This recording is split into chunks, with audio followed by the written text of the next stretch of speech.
So for those of you who don't know me, my name is Mia. I am the Chief Evangelist at Archangel, and one of my main initiatives is to spread the good news about everything that Archangel is doing to support our community and our youth. So I handle our internship programs and a lot of marketing initiatives, and I also like to just come on and do fun things like this and give you guys webinars. So yeah, okay. Let's see. I don't know if Rachel wants to say a little bit about herself before we get started.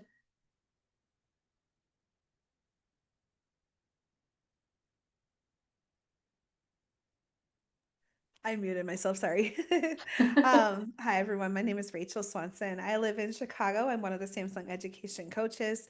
One of the cool things that Samsung does with their education team is they have 7 of us. We're all former classroom teachers and still current educators who support the work that schools are doing with technology. So, of course, heavily focused within Samsung technologies, but we have a wider array than that. And so we're excited. I'm excited to be able to work on our team today and talk a little bit more about AI with all of you. My background is as a Chicago public school teacher. And then I went and worked as the academic director for the Lutheran schools in Chicago. So I've got, kind of a mix of public and private school experience. Awesome. So I think it looks like we're up to 26 attendees, but I think since it's like 102, we can go ahead and get started. So what I do want to say before we get started, I know that Zoom webinars doesn't allow for a chat, and that's perfectly okay. But we do have the Q&A portion. So I'm going to be reviewing that as we go, and so will Rachel, little by little. So if you guys have questions, please feel free to use that Q&A option to just ask us anything and everything. Just stop us in the middle and then, just give me a little bit of time, and little by little, I'll either chat you or I'll address it verbally here within the webinar. Okay?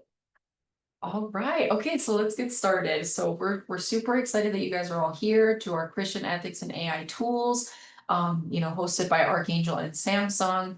Archangel and Samsung have a long-standing partnership, many, many years now, and we work together to make sure that we are providing the best resources for all of the schools that we partner with. So I guess I would like to start with an opening prayer really quickly, if everybody is okay with that, just to make sure that we're all on the same page. So, dear Heavenly Father, I just want to thank you for this day, for all of the wonderful people who are joining on this webinar. I want to pray for discernment, for guidance, and just to help, send the Holy Spirit to guide us through this webinar so that all of these tools that we're integrating may be useful and helpful for all of the students that, we don't see here today. We thank you, Father, in Jesus' name. Amen. Okay, wonderful. Now I'm ready and I feel like I've got a little bit more energy. The Spirit has sent it. So let's go ahead and get started. So who are we? Um, my name is Mia, like I was telling some of you guys before we officially started. I'm the Chief Evangelist at Archangel, and I work really, really hard to make sure that all of the wonderful community initiatives for teachers and for students, just basically just trying to spread the good news about everything that we do, right? A little fun fact about me, I was also a teacher for a long time, many different subjects. So I've taught English, I've taught first aid, I've taught basic life support, and now I work in technology, so I'm super happy to be here with all of you today. I love AI, I love technology, and I'm just really happy to be here with all of you. It's going to be a wonderful webinar, and I just want to let you guys know before I let Rachel, introduce herself really quickly again before we get started, that this webinar today, guys, we're going to touch a little bit on ethics, but it's mostly practical. So I hope that you're all on your computers and that you're ready to get some work done, because I want you guys all to practice everything that we're teaching, okay? Right. Thanks, Mia. And I introduced myself, I think, as you all were coming in, but yes, Rachel, and work with Samsung as one of our education coaches. And experience in public and private school, both as a teacher, teaching. I taught third, sixth, and seventh grade, and then I was the academic director for the Lutheran schools in Chicago. And a fun fact about me is that I'm 8 months pregnant, so hopefully that you know, the baby stays in for this whole hour. I know I'm um, praying for you all the time, Rachel. It's gonna be great. Thank you. All right. Great. All right, so I'm gonna take over So here we're for a little bit. Yep. We're just really gonna quickly touch on some ethics for AI. I think it's really important to always start this way, speaking about ethics, just to create that foundation and that framework, right? Because I know that there is a lot of fear and anxiety with technology as it's evolving. And I know that, it's evolving really quickly, right? For a lot of our teachers and for our students. And sometimes the students pick up on it really, really quickly, but they get ahead of themselves, right? So I think it's important to start with ethics to create that foundation. But I don't want to touch on this for too long because we have a lot of really, really fun tools. And then we have some prompting that we're going to do with you guys today. So we're just gonna keep this really, really quick, okay?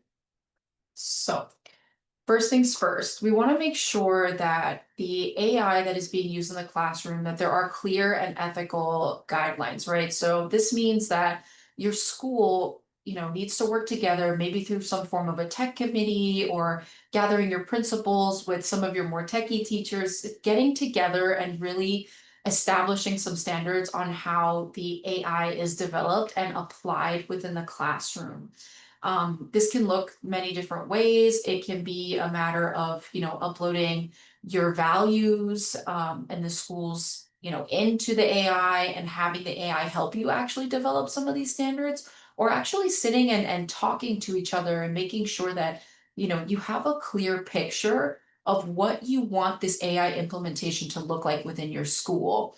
Some of the practical things, I think if Rachel can go to the next one, we really want to make sure that all of this is rooted in these biblical values, right? We want to honor human dignity, we want to pursue the common good, not just for ourselves, but for our students, and act with that Christ-like integrity, right? So some of the things that I want to touch on here really quickly as we're going through these ethics is that we want to honor the image of God in every person, right?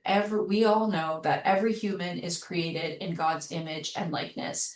So to that end, we also know that the AI was created by us, but the technology needs to uphold that dignity, that compassion, and that respect that we have for each other. And that light that we all have inside of us is going to shine, right? Like when we teach and when we work with our students one on one, but remembering that, man made the AI, so we can take control of it. Okay. We also want to make sure that, we're using AI with wisdom, with integrity, and with discernment. So something that I like to do when I'm about to work on a project or if I'm about to log in, for work in the morning. And I'm sure a lot of you educators, the wonderful educators that are here with me today, you're all so powerful that you do this as well. As I like to start my morning with prayer, right? I like to, pray to God and ask for that humility and for that discernment. Lord, please give me a heart of discernment. Please guide my steps today. And I think that when we're integrating this technology, it's something that's really important to do because it sets this mindset for you. Okay, we want to seek truth, we want to act honestly, and we want to let that use of the AI reflect that Christ-like character that each one of us has inside of us. Okay. And then, of course, we want to make sure that the schools are being equipped with faith guided tech practices, right? So, like I was talking about a little bit about before, we want to make sure that there's a reference that your school can use, right? It's easy to sit there and to say, yes, we use AI in our school, and yes, some of our teachers use it, some of our teachers don't know how to use it, our students are running away from us with it, right? But it's good to get together, like I was talking about before, to make sure that you're talking, make sure that channel of communication is open and create a living document, something that can be updated and changed, as the technology does. So creating that kind of reference, we're going to kind of go over a few prompts today so we can show you how you can integrate these documents that your school already has and use that to make a living document that can be updated and changed so that when you have new teachers come in, or maybe you're a teacher that's been here for 20 years and you want to just refresh yourself on what is okay, how can I use this AI, that document is always there for you and it makes you feel safe. Okay, perfect. So now I think we're gonna move on, right? So, I want you guys to use the Q&A portion right now and just kind of just blow up the Q&A portion and let me and Rachel know what AI platforms are you currently using?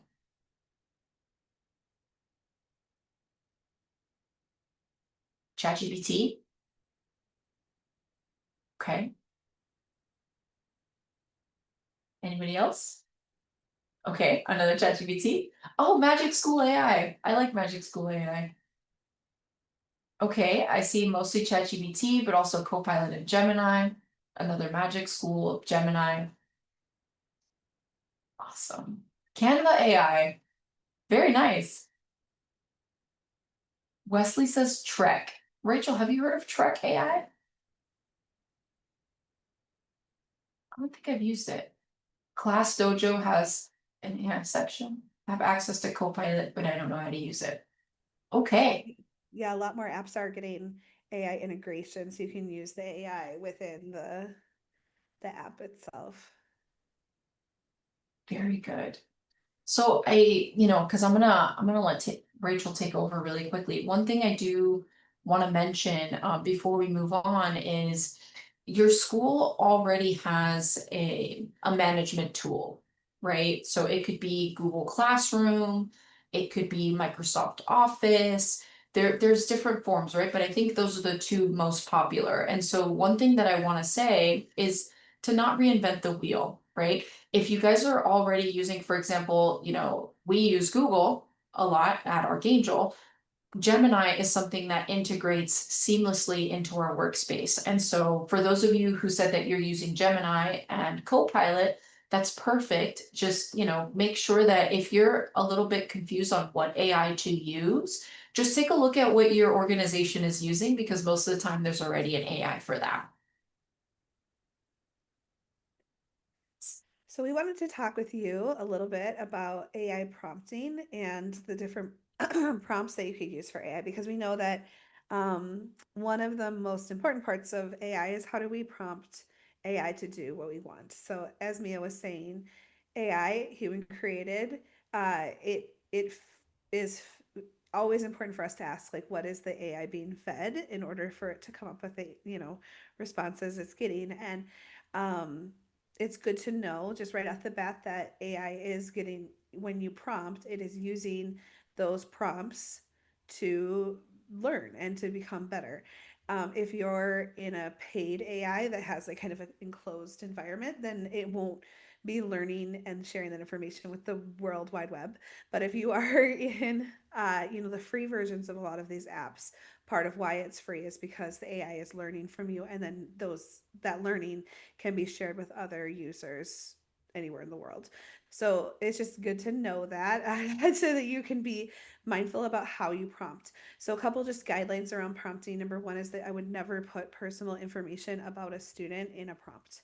And I know that Gemini, as the education version of Gemini, is it has a very restrictive environment so that it's locked down to your school, and it has promised that it's not gonna use any of your student data, and it's not gonna share any of that with other schools.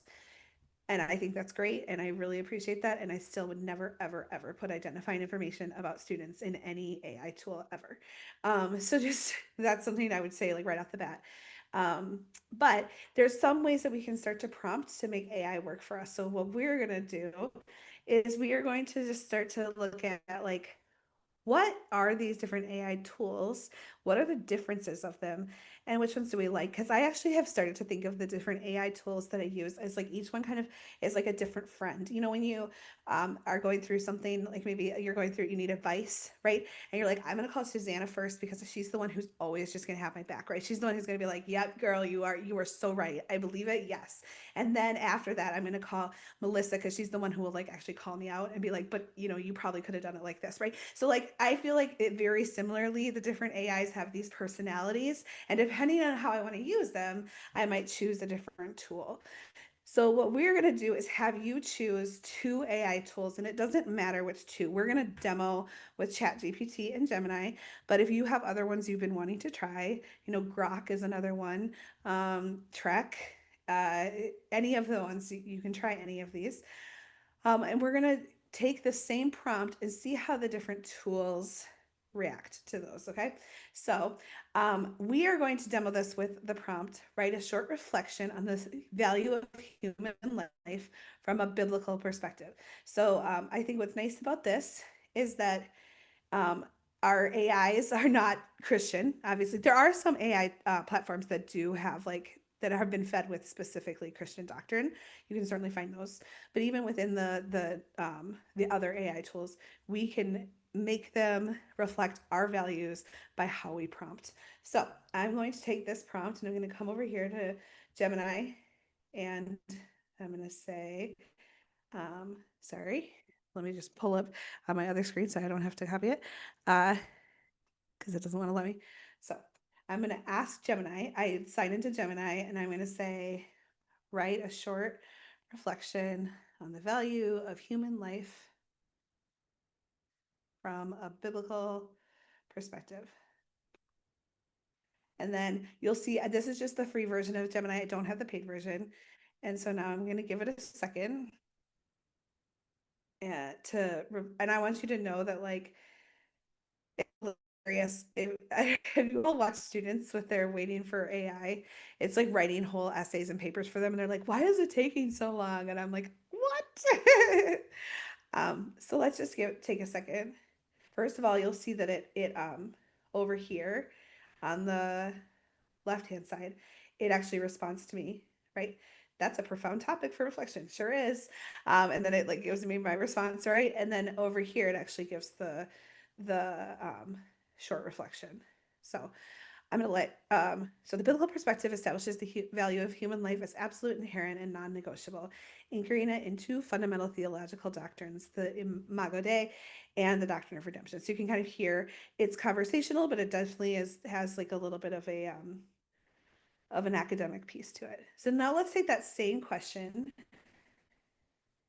Let's drop that into Chat GPT, which I seem to have closed my Chat GPT. Hold on.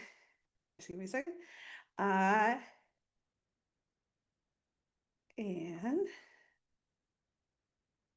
you know, I love that when I'm like opening my tabs and I close the wrong one.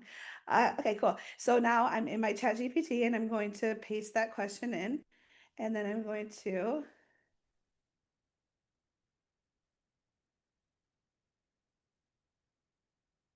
you'll see this is also the free version. Do it in Chat GPT. From a biblical perspective, the value of human life is rooted in the truth that every person is created in the image of God.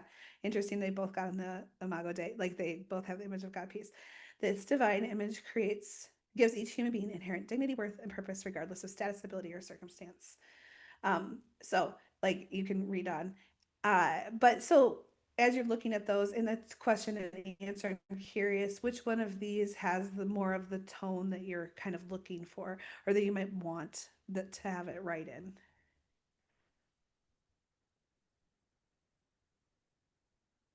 So while everybody is, getting their answers in the Q&A, I did the same.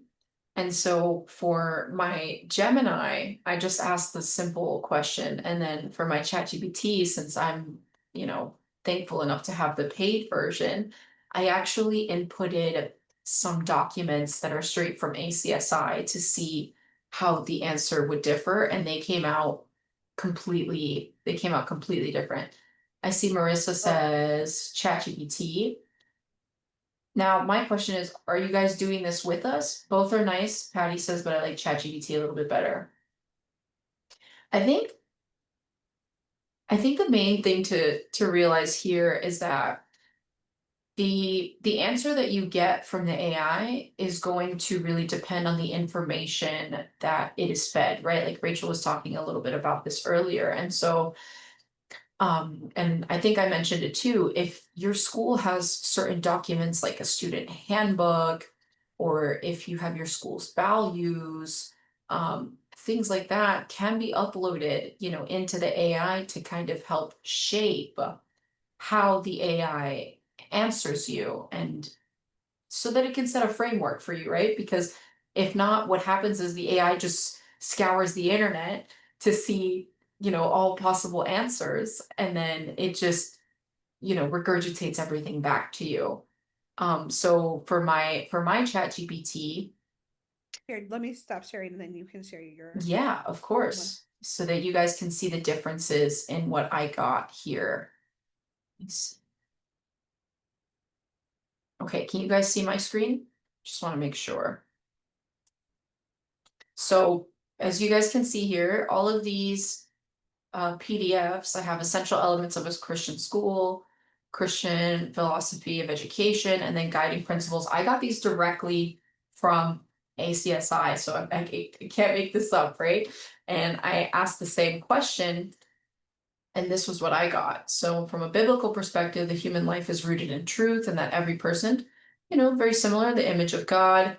I like that it inputted, some scripture here because it shows that, it's backed up, right? It's supported by scripture, which for me, at least when I'm doing my Bible study, this is very important. Even though we do our Bible study a little bit of an old-fashioned manner, and then I come back and study by myself, but I'm giving you guys a chance to read this here a little bit, because the Gemini answer that I got was similar, but the tone was different. So I want you guys to be able to see that. So I'm going to go over to Gemini here. So I asked the same question. Um, I think it did the same thing for me, Rachel, where it answered. See, that's a profound topic. It said similar to what it told you, and then it opened a document for me. Which that's a little nice thing that Gemini and ChatGPT both do also. I'll just, as my let's say parentheses, right? That sometimes when you want to edit a document, you're working on a project and it'll make a document for you. So little by little, as you go updating the information, it'll update the document for you, and it's easier for you to download and take with you. But if you guys read through this and see the the tone is different. So as you guys are looking at this, let me open up the Q&A again. Which of these from my answers did you like better?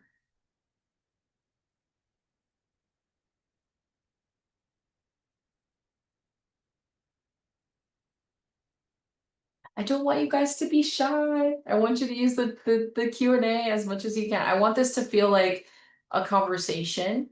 I know there's a lot of you and just two of us, but I do promise to answer all of your questions and get to you. So which of these did you like better? This is my Gemini one. And then this is my ChatGPT one with the ACSI documents.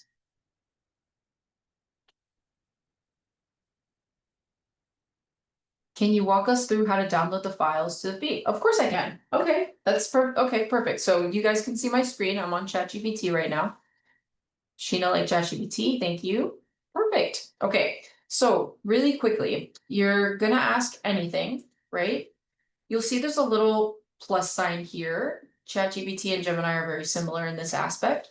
So I'll go to add photos and files. Can everybody see that?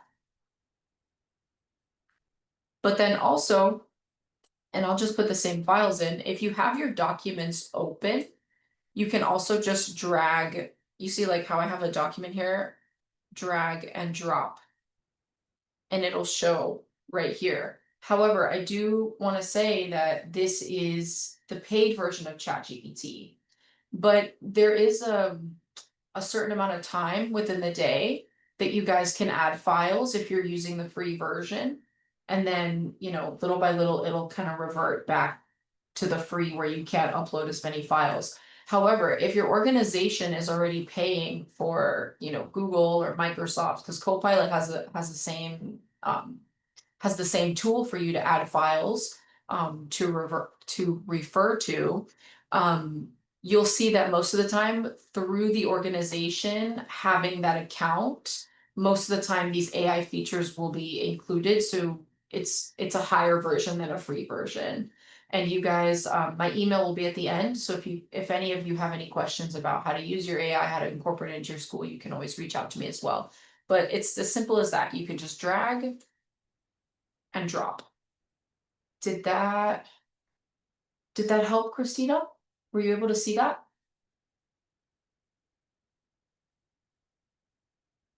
Sorry, I'm reading through some of your answers right now. Okay, awesome. I'm glad it helped, Christina. Let me see. John says, I appreciate the formal and professional tone of ChatGPT.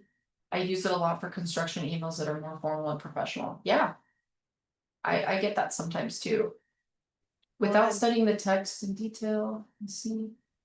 John, I see that you commented, followed up that like Gemini is a more conversational, and I think that is how it's built. If you think about it, like ChatGPT is definitely a little bit more formal, or it's going to be, and sometimes a little bit more long-winded, in my opinion. And then Gemini is a little bit. I think of it like kind of like the Google California, like the casual kind of tone, because it is Google. Yeah, definitely it has a different tone. The other thing that you can do is that you can always ask for additional tone changes from Chat GPT or Gemini.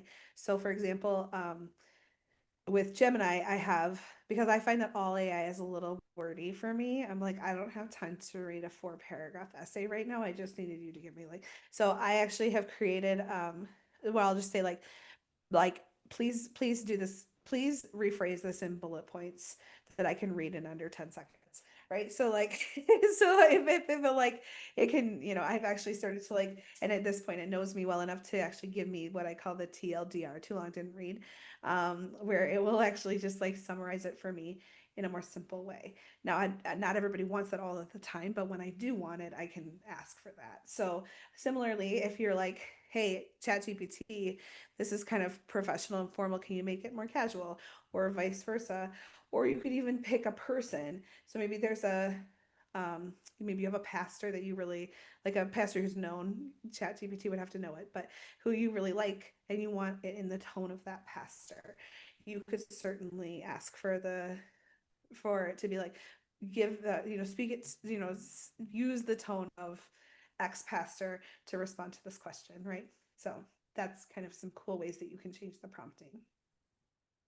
I love how you guys are answering in the Q&A now. I feel like at the beginning of every webinar, everyone's a little bit shy, and then everyone starts to feel a little more comfortable, and then they start to answer. And this is what we want, right?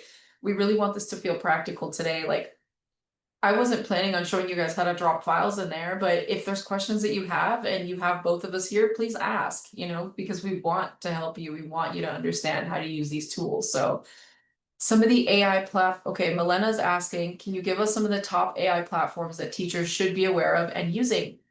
We're actually going to go over some of them today when we get to the tools portion, so that's going to be really fun. Let's see.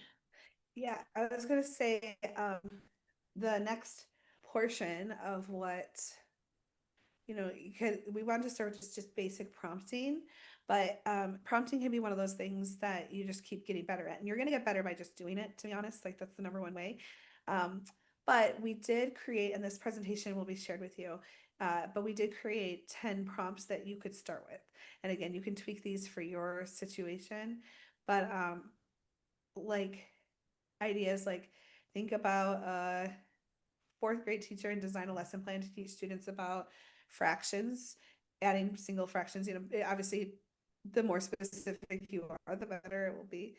Include at least blank ideas and focus on blank. So include the ideal schedule to roll out the lesson plan, right? So you can have a totally create your own lesson plans. Now, in the question that Milena was asking about, how do you the education ones? I know somebody was saying they use Magic AI, Magic School AI, And one of the things that Magic School does really well is it creates some of these prompting for you. So you could just go in Magic School, which we're not going to go over today, but you can definitely check it out. There'll be like a lesson plan button, and you press lesson plan, and then it will actually prompt you through this. You don't have to remember all of these components. It will actually just do it for you. So it depends on which platform you're using and which one you have access to. Some schools restrict them. Sometimes you only have money to pay for one. So you can make it work for you. We also have like a math problem one, creating presentations. Some different tools will also create the actual images for you in those presentations. Study guide, a closing prayer reflection journal, a debate, uh, the a 1 day lesson that weaves in your Christian values. Um, so just check those out because they can be helpful for you as a starting point if you're new to prompting with AI. I have a question, Rachel, from Sherry. She says, I know you've talked about ethics, but I guess the one question I have is about the school's responsibility to teach students about AI and have students actually use AI. Do you have example guidelines for AI use for teachers and students? Yeah, it's a great question. We can certainly find some like what different schools use, and it's going to be different for different schools. So I'd say Yeah. that schools are going to fall on a spectrum. Some schools are going to say no AI for anybody, right? Because we always have schools like that, right? They're like, we just don't use AI. Teachers don't use AI to write their lesson plans. Students don't use AI for any of their stuff. Um, and then the other end would be everybody can use AI for whatever, right? And then you're going to have some combination in between. I think the things to consider are there's some different things to consider when making these guidelines. Number one is what Oh, Rachel, can you turn up your volume? yeah. Daniel is asking. Yes. Can you hear me any better now? Maybe Is a it any little more? is it any louder now? I Do you think hear me any better now? maybe bring the mic a little closer. Maybe that'll help. Can you hear me better now? Oh, that's good. I think that's Okay, better. cool. Oh, Daniel says no. No. Wait, Let me let me go to my audio settings and make okay, sure. Daniel now says yes. Okay, good. Okay, good. Okay, good. And input, I'll turn the input Sorry, up a little. Daniel. Hopefully I'm not blasting you. Um, okay, so what I was gonna say, the some things to think about are that it's unlikely that AI is going away. And so part of what a lot of schools are seeing is their responsibility to teach students how to use the tool in the same way that you would use any other tool. So like, yes, we want students to be able to learn how to write, but how we write is going to be fundamentally shifted and changed. It already has been by the fact that we have access to AI. And so how do we start to create the the guardrails? So an example of what I've seen schools do for that would be we expect that you will probably use AI to create this assignment. So we need you to show us how you used AI and how you use prompting to come to your final conclusion. Or there's some schools that will actually have like in Google Docs, for example, it's pretty easy to have it be possible where you can actually set up with some additional tools. You can set up watching the student actually type into the Google Doc. So it can like basically scan, did this student write it themselves or did they just copy and paste in AI? Because Google Docs has version history and you can go back and see like if large chunks have just been added, you can see that. And so like it depends on what you're asking students to do. If the goal is simply can students write, then we obviously want them to be writing independently without AI. If the goal is can the students analyze a text, well, maybe using AI can be part of that because it can become a conversation of analyzation, right? So I think schools are starting to ask those difficult questions about what are the goals in the assignment to be able to answer. And I would say most schools are landing somewhere in the middle, right? Like very few are totally restricting it, certainly not for the adults in the building. But understanding that this is something we are going to want to teach our students how to do. So I really like that, Rachel, because you kind of answered Sherry's question and Micah's question together because he asked, do you have a position or thinking points on students using AI to write student academic reports. And I think that that's a topic that all of the teachers are asking right now. How can we work with these students that are just using the AI to write their entire report? And I guess if I can add a little bit to what Rachel was saying is like, yes, what is the goal here? I think the goal is to make sure that the students are learning, right?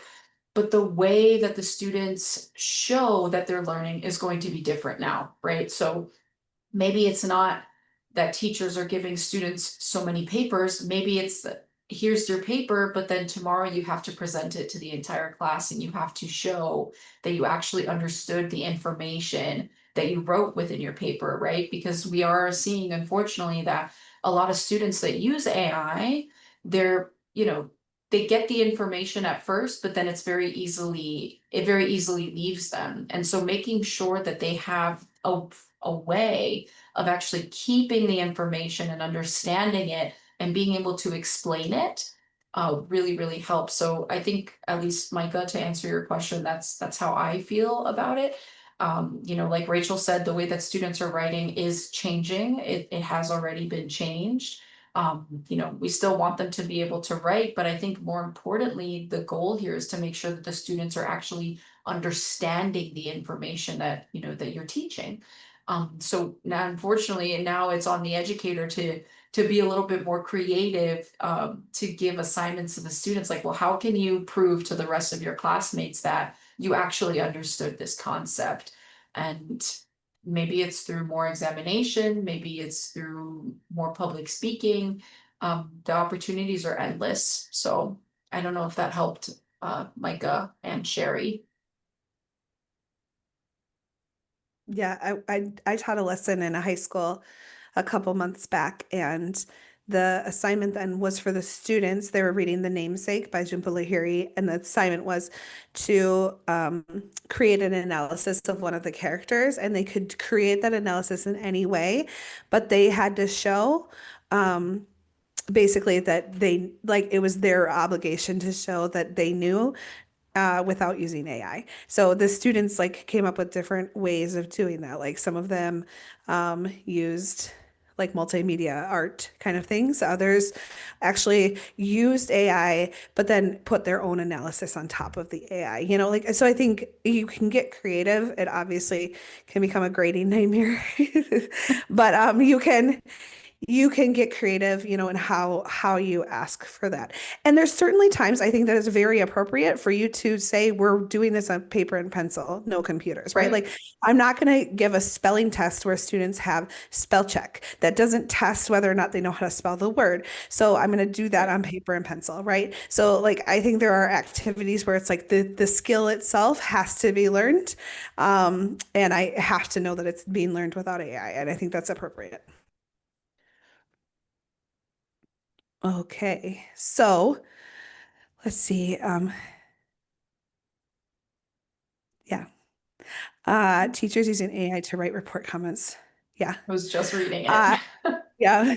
I think, again, I think it's a great question though, Mecca, because uh, I think about very often, I see as educators, we want to make sure students do these things, with no help from AI and no assistive tools and all of these things that they really know. And then we are the first to hop in. I know one of my colleagues, Dee, and I do this activity where we ask, like it's a problem solving activity. And the final portion of it is that we ask for the people to create a creative representation of the responses. And we say AI is available to you, but we would love it if you didn't outsource your creativity to AI. We'd love it if you actually, you used your own creativity to create some of these resources.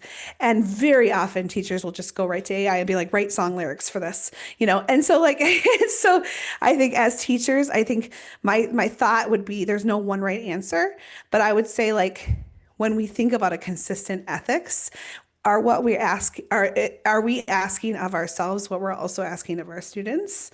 Like, is there consistency there? And so in the same way that I would say, what are we hoping to learn with the students? Like for students, like what are we hoping the students are learning by doing this assignment? As a teacher, I would say, what is the goal of report card comments? If it's just you have to check it off fine, right? But if the goal is to actually make a connection point and make sure that parents have very clear understanding that you know their kid, maybe we don't use them in the same way, or maybe we start with the format, but we do a lot of editing. So again, I would go back to what is your goal in that, and then what are the consistent ethics? Are we holding ourselves accountable to the standard we want to hold our students to? Okay, so we want to get into some of the AI tools and being able to actually use the AI tools.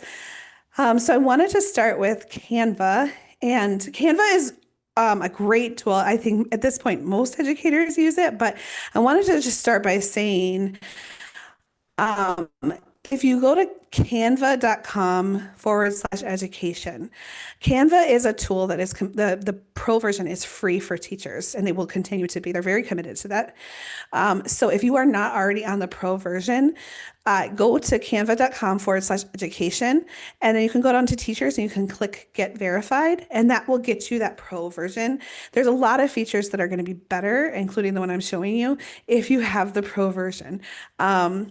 You can also get the other nice thing about the Canva for Education is that it integrates really well with like Google Classroom and other LMSs so that you can assign um, work to students and kind of just like push it out in really great ways. So just wanted to say that because if you haven't already gotten your pro version, you should. And then secondly, the next thing I'm going to show you is going to be better if you have the pro version. So let's show you. So what I'm going to show you with Canva is Canva has a lot of AI tools now, including writing tools and, of course, graphic tools, because that's what Canva is known for. And they actually just announced yesterday or the day before, they just created a brand new photo editing tool that I think is, I mean, watch out Adobe, because I think it's going to really be a game changer. But um, what I'm going to show you today is how you can have AI write in your own tone of voice, and you can of course do this in any of the AI tools. I'm just going to show you how to do it on Canva because we want to introduce you to some of the other tools. So when I go to Canva, I'm going to go over here to create, and I'm going to have it create a doc for me, a document. Now, do note that there are some features in any given format, document or presentations, that are going to be available or not available. If I'm creating a graphic, then I'm not going to have all the document like writing tools available. If I'm creating a document, I'm not going to have all the graphic tools available. So if you're ever finding that it's not letting you add something, it might be the format you chose. But I'm going to choose a doc here. And from here, and I'm going to go back to this picture just so you can see. So I chose document, and then I'm going to choose the plus sign. Now, I'll see if I am hovering over anywhere on my screen, there's going to be this little plus sign. That's your quick actions over here. And I'm going to click that plus sign, and I'm going to click Magic Write, because Magic Write is the writing tool. It's the AI writing tool. Now, here's where the magic happens. You'll see, for me, I have custom voices already. If you don't, that's fine. You don't have to. But for me, I have one, and it's going to say, I'm going to click Magic Write default is what you would have automatically. If you click there, see if it will allow you to create a custom voice. Is everybody able to follow along with Rachel right now? I just want to check in really quickly. Also, don't worry if you're trying to get through these links. I promise you that everybody that registered, I'm gonna send an email afterwards with all of the slides and all the resources and links so that you guys can follow along. Okay, it looks like we're getting yeses, so it seems like we're good. Everybody's following. Okay, good. So Okay. right next to custom voice, there's going to be this little dots right here. And so what I'm going to do is I'm going to click there, and I am going to, this is a voice I already did, but I'm going to I'm going to say, let me take this toolbar, it's in the way. Here we go. It's a great custom voice. I'm going to go down and we create it, and I'm going to edit this custom voice. I'll trash it. I guess I can only create 5. So let me trash this custom voice so that I can show you how to do this.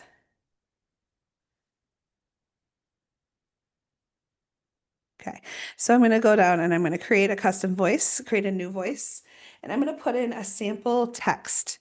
So I can put in any sample text. I like to use my own voice, but certainly I could, let's say I pull in and I want to create my custom voice in the manner of Abraham Lincoln. Sometimes it will edit, right? Like if it's a copyrighted thing, it'll say I can't create this voice because it's not your voice. I have a sample text over here of something I've written. So I'm just going to grab that really quickly and I can kind of, pull it in. I'm going to go over here back to my doc and I'm going to add that sample text. And then what you do is you click Analyze Voice. And it's going to analyze the way that I write. This is always, a little bit humbling where you're like, oh, please don't say I'm a bad writer. No, so your writing is conversational and relatable and inviting readers into your personal experiences, humor, anecdotal. And I'm like, great. So I'm going to save that voice. And now that's custom voice 6. And now I can write something in my tone of voice. So it knows how I write and it knows how I want to write. So now I could say like, write a newsletter or write a class newsletter for my 3rd grade class, telling parents about report card pickup coming up, the new class pet.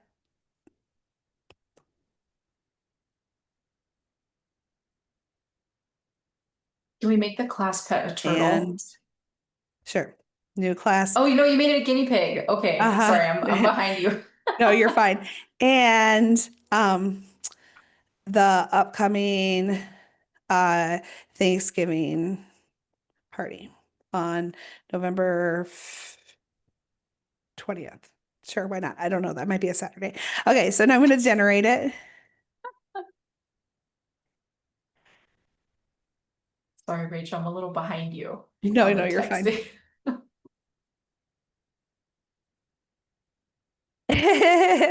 And you'll see what I think is really interesting because of my tone of voice. And this is something because I play with this a lot. I tend to be very anecdotal and I tend to tell stories. I know it's a surprise. You've been with me for 30 minutes, but uh, so what it will do is it actually makes up stories. So you'll see here is this like first like on a lighter note, a much more exciting note for at least for the kids, we have a new class member meet Shelly the turtle. Obviously, I didn't say that the turtle's name was Shelly, right? And watching the kids' faces light up with her is priceless. They're learning all about responsibility, taking turns feeding her. But what's interesting is that while that's not a story I could honestly say happened. It allows me then to put in the actual correct story. So as it writes for me, I'm like, oh yeah, this would be a great point for me to like put in a story. And I'll obviously change Shelly the turtle to, you know, Peter or whatever it is. Now, if I'm happy with this, I can just click and insert, and then it will insert that right into my newsletter. And you'll see that it also can do the custom graphics as well, which is pretty cool. And then that voice is saved. So I don't have to create it every time. I can every time go back and just use the custom voice and have it write like me every time. Other ways I know, because we have some other people that do use Canva. Are there other ways that you've used the Canva AI tools for your classroom or any questions about that process of using the tone of voice? Yeah, how's everybody following along with Rachel? Is anybody lost on any of the steps? Did anybody like it? I actually just visited a school recently and they had a turtle in the administration office, so that's why I wanted to. It's just a turtle. Christina says it's very interesting. I like this better than like ChatGPT because this to me doesn't sound like AI wrote it. Mhm. And it's in the newsletter format. Obviously, I think I would probably pick a different cover. I don't love that, but it's already in a pretty format that I can easily, I don't have to copy and paste in. Uh, but it feels like it actually feels like how I would talk. Patty says that she really likes the variety on Canva that's available. And Yes. then you see. Yeah, Sherry says, is there a way to make it not make up stories? There is. So in the prompt, what I could say is instead of making up a story, leave a blank where I should add my own stories. Like, please, or don't make up stories, put a blank and prompt me to put in my own stories.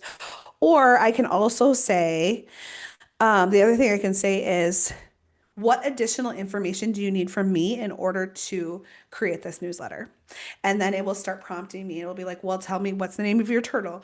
What's the story about your turtle? Right. And it will like kind of ask me those questions. So in that way, it's almost like a personal assistant because then you're just telling it what to do and then it will actually create it at the end, depending on how your preference. There are tons. So when you go to Canva, if you're not already using Canva, you can create pictures. Let me go back to the home so I can show you. But there's a ton of AI tools, and like I said, they just added the of course, my computer is going to be slow for us, but they just added the ability to do photo editing, which is going to be truly a game changer. So you could like upload your picture and ask for it to like, take out this person or take out, whatever. So I think there's going to be some major shifts. So the last time that Mia and I were doing this, I created a little video with it was super cute with a little like animated guy talking about we were with a Catholic school and just talking about like Catholic ethics and stuff. So it will create all kinds of incredible things. So definitely worth checking out the AI tools there. Yeah, and if So you I'm guys gonna need close out of this help, because reach out. My email's gonna be at the end. I'm gonna email all of you.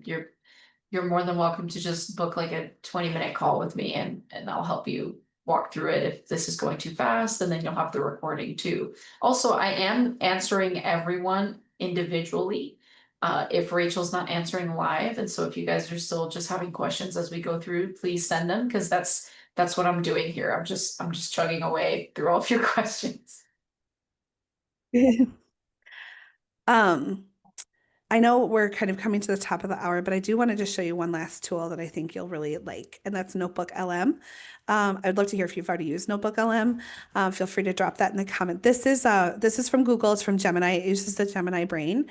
To get there, you're going to go to notebooklm.google.com. This is going to be part of your Google for Education account. I know somebody had asked earlier if they have access to Gemini. And if you're finding when you go into your Google for Education account and you don't have access to Gemini, there's two reasons why that might be. One is that your administrator might have it turned off because some of them do, sometimes on purpose, sometimes not. They can turn it on if they want. And then depending on what level of subscription you have, or if you have an EDU account, it can change which version of Gemini you have. So those would be the two things I would check. And if you, again, have questions about that, let us know. So what Notebook LM is it's basically, it's an opportunity for you to create a resource hub of sorts. So I'm going to show you, I'm going to go over here to create new. And it's going to create for me a new resource hub. So what I'm going to do is I'm going to upload those same files that Mia had uploaded about ACSI. And I downloaded them. So let me look over my downloads. These three guiding principles, and I'm going to click open. So I'm literally just pulling the same three files that she got from the website. Now I'm going to upload those. I can add additional resources. So I could add websites from my school, any additional resources I want it to pull. So basically, I'm giving it a collection of sources. This is cool.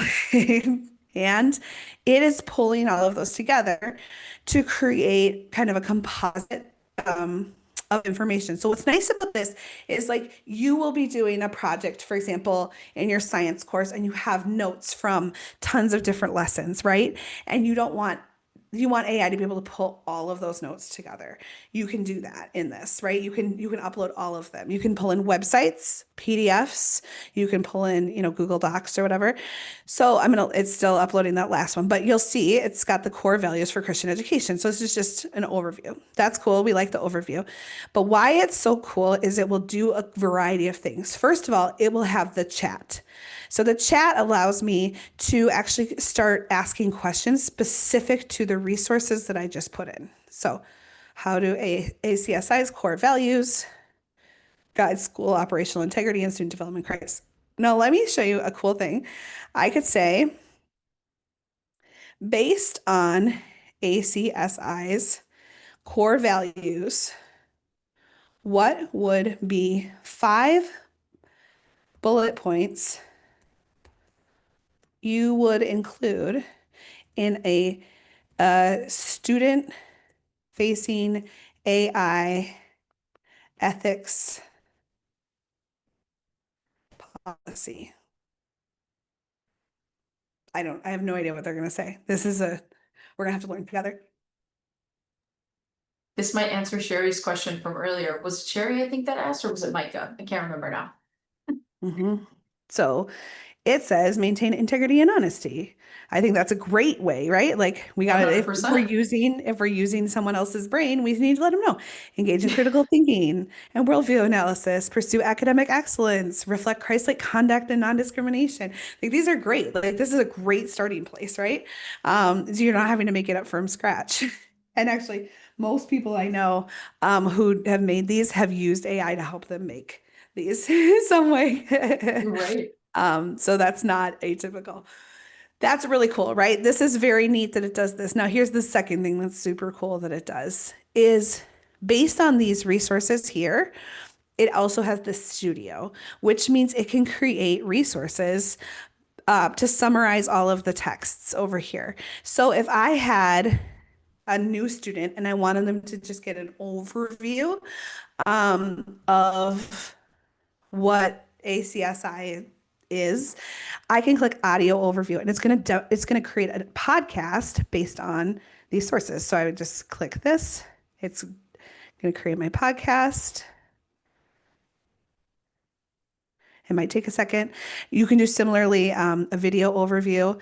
There's mind maps, there's reports, quizzes, flashcards. So like it creates like study resources. So you could see if going back to that science example, if I put in all of the notes from the whole semester and students are studying for their final exam, you could do a podcast and there was a teacher I know who did this, and her students walked the track outside, listening to the podcast. And like, so it was like allowing them to get movement while also rehearsing. And I was like, what a difference that is from how we always did studying, which was, maybe we did a quiz show, but a lot of times it was kind of boring. So, so it's just like I nice actually to love have. that. Isn't Nature, that I mean, cool? if it's for a science class, why not allow them to be outside in nature while they're actually listening to the lecture? And I think if I Yeah. can add to Plus Rachel, I there's really, oh, no, no, go ahead. Sorry. Well, I was gonna say there's research to say that moving while listening is really helpful. But go ahead, yeah, if you could add. No, no, it is really helpful. And it, at least for me, I know it helps me to retain the information better. I also really like these features from Notebook LM because I think they work for teachers either before instruction, but also a lot for afterwards, right? In terms of accessibility. So you could plan out your lecture for the day. You could say, okay, I want to go through these 3 points, but maybe students had more questions. Maybe you weren't able to get to that last point. And this tool could help you update, your lecture and send out the notes to the students in a way that's more accessible for them. They can listen to it, they can watch it, they can learn in their own way. So it allows for creativity. I don't know. I just think the Notebook LM is one of those tools that's really up and coming right now, especially Canva AI too, with all of the new tools and the variety that it has. So it's definitely something worth checking out. We've barely, I know that we're already at that 1 hour mark and I know that we're pretty much done, but I just, want to let you guys know again that, we are a resource for you. Archangel is happy and willing to help, Rachel is happy and we're willing to help. And you guys can reach out to us. And I think now is the time for all of you to actually go, and I like to incorporate play, right? When we're learning something new. So now, express yourself creatively, go back into these tools and learn and see what you like. Is the audio overview there yet or no? We're still waiting. It's not. I was going to say it's, being slow. I think because I'm on Zoom. I was going to say, but what's cool is you can share this, and I'm happy to share it with all of you. You can Mhm. share this as a link. So similar to all of your Google Access, the way you would access other Google things, anyone with a link. So I'll copy this document, and when we share the resources with you, we'll share this notebook LM so you can explore it. And I did see that there was a really great comment, and this is one of my favorite ways to use it too. So I just want to highlight it. An anonymous person said, "Notebook LM is great. My favorite use so far is is uploading technical support documents and websites so I can find my answers quickly." This is what I do too. So we have like policies and stuff that we have, and we create on my team, and we create policy questions. So like we basically upload all of the policies for like travel, and like expenses and all of these things that can be kind of dry, and then I can just in the chat ask, what's the policy on whether or not I can expense a toll pass, when I when I'm traveling or whatever. But schools can do this too. So you can upload all of your student handbooks, all of your documents, and you can share this link with parents, and then parents can have that as a place to ask questions like, what's the school's policy on AI? What's the school's policy on uniform? And it will come back with those answers. So it's a cool way to use it. Oh, here it How are we is. doing on time? How's everybody doing on time? Does everybody have an extra 5 minutes? Because I see Patty has her hand raised, but I also want everybody to see what the audio output was. And this is the last thing. So we're getting to the end. Don't worry. Okay. I Okay, can everybody says they're good on time. Okay, cool. okay. Go. This is gonna be fun. Play it. Okay, cool. So I'm gonna play so you can hear.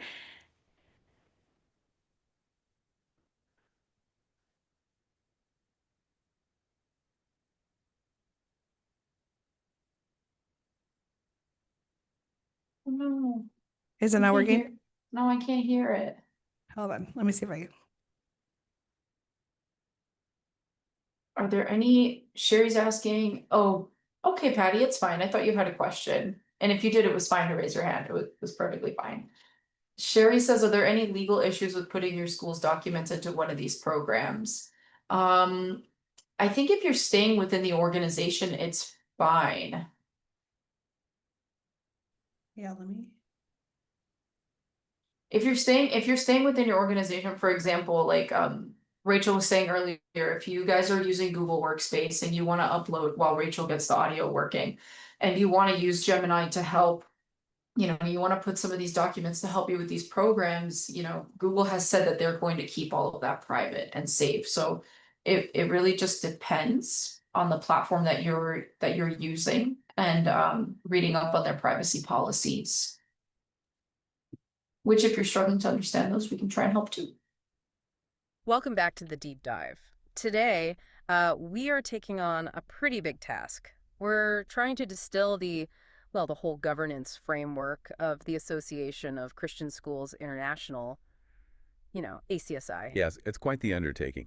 We've gathered their main philosophical documents, the guides for certification, even the detailed operational standards they set out. So, for anyone maybe not familiar, ACSI is this global body. They accredit thousands of Christian schools all over the world. That's right. And our mission today is really to break down those core values, the operational nuts and bolts. We're looking at the why behind it, all their philosophy, and then the checklist they use to make sure teachers are, actually doing it. And one thing that just, wow, jumps right out from the reading is the sheer level of commitment. It's huge for everyone involved. Definitely. The ACSI leadership themselves talk about this extraordinary sacrifice parents make. I mean, think about it. You often have public schools right there, basically free. Right. So choosing this path, it forces families to really rethink their finances, their priorities. It's a big deal. It absolutely creates a high bar, doesn't it? Yeah. That cost factor means the schools themselves, they have to justify that investment from parents. It's You guys were all able to hear that, right? How cool is that? It's amazing. Um, what's also cool is that you can, it's not letting me share both my screen and my sound at the same time, but that's fine. So you can see that right here, down, if I scroll down a little bit, I can click the interactive, and the interactive mode is I can join in as a listener and be like, what about this? And I can ask like a listener question and they'll respond to my question. So that's pretty cool too. Milena's asking, is Notebook LM public to everyone? Can you switch it from a public to a private mode to protect what is uploaded? And if it is made private, how do you give access to students, parents, etc.? Yeah, so the share up here is where you're gonna, and I'll see if let me make sure you still see that because I shared it a little differently. But I can like share with specific people. So you could share with specific emails. Within your organization, it will have also the option. Right now, I'm just in a Google or so Gmail. So it just has anywhere with link. But when you're in your school, you can also have it. It will say restricted, anyone with a link, or it can also be anyone in your domain. So that would be anyone with your email address. So it'd be just specific to teachers and students at your school. So yes, you can, if it was parents, then you'd probably need to share with their specific emails if you wanted to keep it locked down. If it was school-based, you could just share with that domain, or you can, share anybody with the link can have it. It's a great I'm question. getting a lot of comments here. Everybody's saying it's very cool, less AI and fake sounding than expected. And then Heather Dawn says, my nephew studied for his aviation test with a podcast audio tool. I love that. That's incredible. We're seeing that like college students too, and one of the really neat things, like my nephew goes to Wheaton College near here, and when he has a basically an IEP, but it's different in college level, obviously. But so he gets additional accessibility, and one of the things that they have as an accessibility tool for him is audio versions of all of the texts that he can then like go and search and basically do this. And so that's one of his accessibility options because reading is challenging for him. And so I think like what a powerful way to make complex ideas accessible to students that have dyslexia or learning disabilities. 100%. John says that was really neat. He says during this time, wait, I think he means right now. That's incredible. He says, I've used AI to create guidelines based on our school's mission. Notebook LM is currently working to turn those guidelines and the responding prompts I had Gemini create into a podcast. John, do you mean Yes, right now? Like while we were doing this webinar? Yes, during the webinar. that's awesome. I Yeah. love it. I love it. I love it. You see, but this is good. This is what we wanted, while Rachel and I were kind of like developing this together, we really wanted it to feel like practical, not just us talking and you guys are listening. Like we wanted you guys to actually get on your computer and actually start doing some fun, creative things. And now I think is the time, like I said earlier, is for you guys to be creative. Go and play with the tools. If you get stuck, let us know. We can help you. We want to help you. But it's hard for us to, is what for your plate, Christina? The help? No, you just email me. If you need help, you just email me and it's Yeah, fine. let me pull up our emails because I know we're at the end of our time. Yeah, yeah, This yeah. is and hold on. I just realized my email's not on here, so I will add mine too. I can add it to the email that I So sent to all you, the attendees too, Rachel. sure, sure. Um, but yeah, all of this, we'll share the document with you, the Notebook LM. So if you wanted to play around with it, and not have to create your own, we can add that. There we go. Um, Perfect. cool. And because we do want to still, continue to be a resource to you, and like Mia said, there's just email us. We're not fancy. Just if you have No. questions, send us an email. We're happy to help in whatever way we can. Yes, 100%. So I know that we're a little bit over time. I'm super grateful for everybody that stuck around and that stayed with us. I hope that you guys liked it. Please reach out and be on the lookout with the next day or two for an email from us with all the resources that Rachel mentioned, some of the links, the slides, and contact information. I'm just really grateful for all of you. Thank you, Jennifer. I'm so glad you were able to join. Thank you guys Yeah. so much. I want to wish Oh, you all a wonderful and blessed rest of your week. Please reach out. That's all I've got for you guys today. Yeah. Just hope you have a great day.